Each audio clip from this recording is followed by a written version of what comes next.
Oh yeah, Donald Logue is in this, as kind of a red herring. Yeah. He was funny in it. I like him. I'm a fan of his. He's a good actor. I loved when he was yelling at all the kids in the line, Yeah, he's telling now if you you're not wake going to up, get anything for Christmas. You yeah, suck. now if you wake up Yeah. and your presents are all gone, your parents sold them on eBay. Yeah. Yeah. Yeah. The The last kid time I walks saw away and he him, goes, Santa uh, Claus sucks. the last time I Yeah. saw him in something, it was on Law and Order SVU. Actually, he's on there. He's like a recurring character, and Yeah. He knocked up Rollins. yeah, yeah, and Spoiler he's a alert. badass. He's kind of a grizzled like FBI agent or some shit like that. I He's can't an remember. undercover. He's an Yeah, undercover vice yeah, detective. yeah. Yeah. I'm thinking back. The first time I ever saw him on anything was that fucking sitcom. What was that called? With his family, right? Man of the house or something No, like that. Grounded for Yeah. Life. Grounded for life. Yeah. That's it. And Yeah, he's Yeah. fucking he had the family and hilarious in stuff. that. Like it was a goofy kind of sitcom, but like he's such a. Whenever I saw him on SVU, I'm like, he's a motherfucking good actor. Like he can do Yeah. anything. He can You do. should, if you haven't watched it, he's on that Gotham.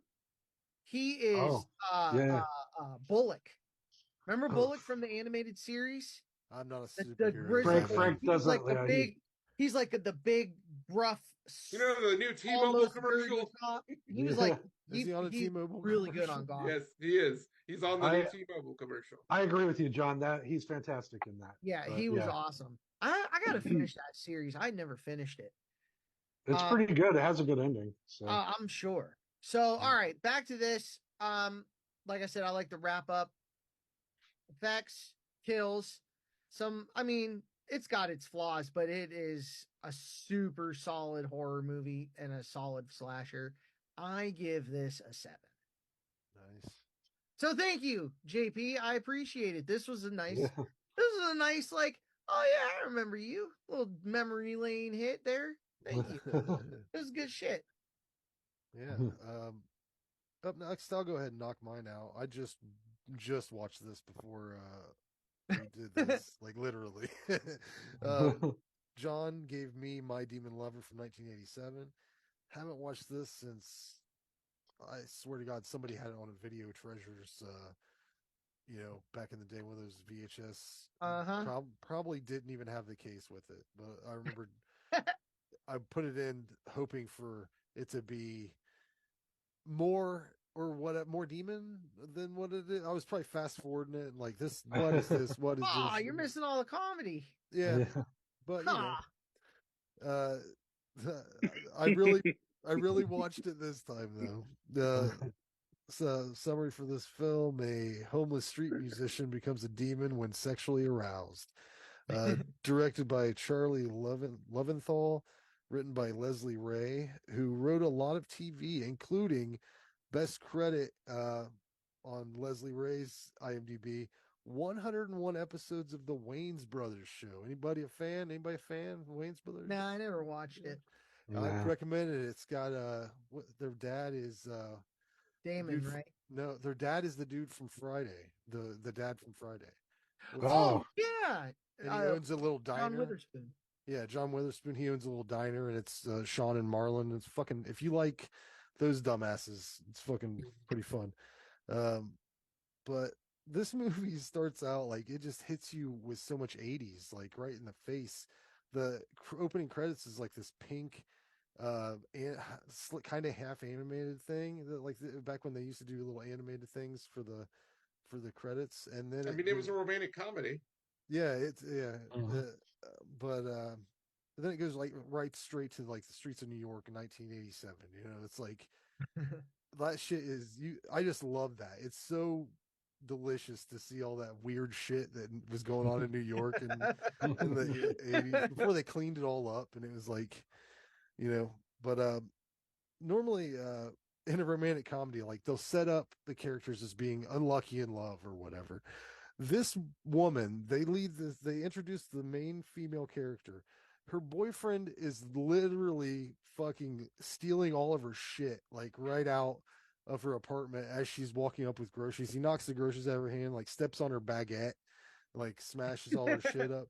and it steals her TV, and he might as well just flipped her off while he was riding away in this fucking larceny van. But yeah, it made me think, like, you always see people with baguettes, like just loose bread in movies.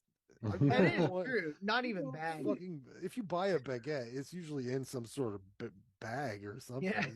Yeah. Just out, just free balling. Loose bread. Yes, thank God. Ooh, I love touched bread. So this movie has Scott Valentine, who was in Dead Time Stories, which we've reviewed. He was also in Family Ties. He was like kind of a little heartthrob at the time.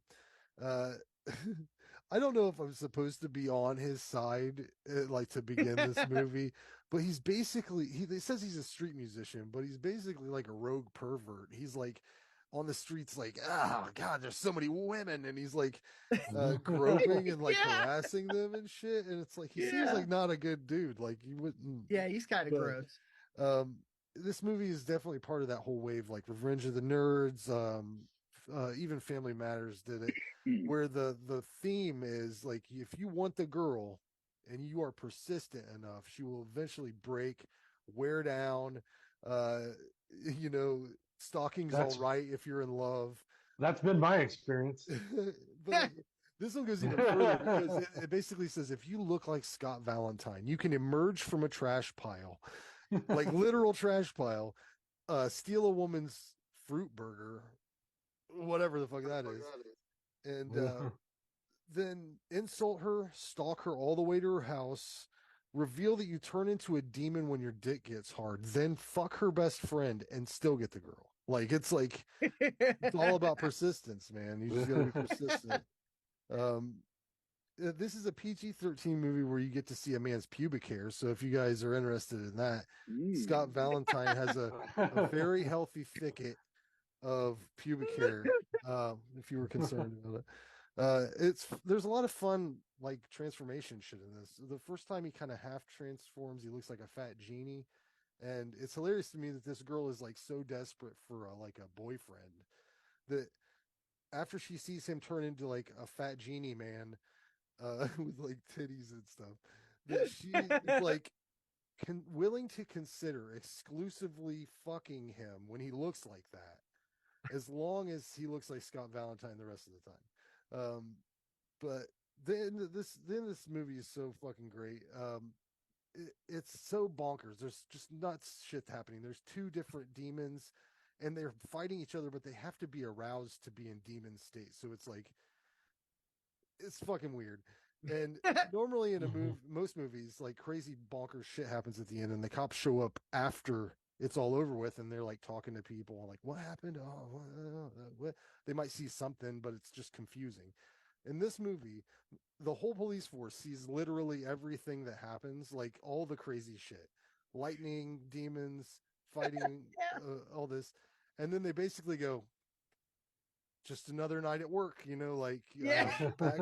that's what happened. And there's It's like New York, 1987. Right? There's like New York, Another night in a big city. Yeah, that's what they say. And then there's like newspaper reporters taking pictures and stuff. Like, what I want to see what the headline says, but yeah, this was just really a lot of fun. I gave it an 8 out of 10. So, woo, good nice. job. Yeah. Right. And we can move right on to what my gift to Randy, Prisoners of the Ghostland from 2021. A notorious criminal must break an evil curse in order to rescue an abducted girl who has mysteriously disappeared. Directed by Sion Sono, written by Aaron Hendry and Reza Sixo Safai. God bless you. Nailed it.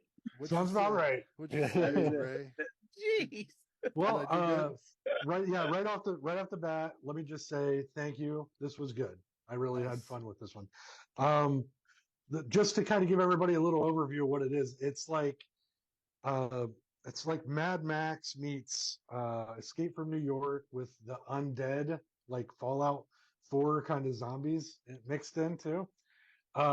It's a samurai western neo-noir action film. It's crazy. It's bonkers as fuck.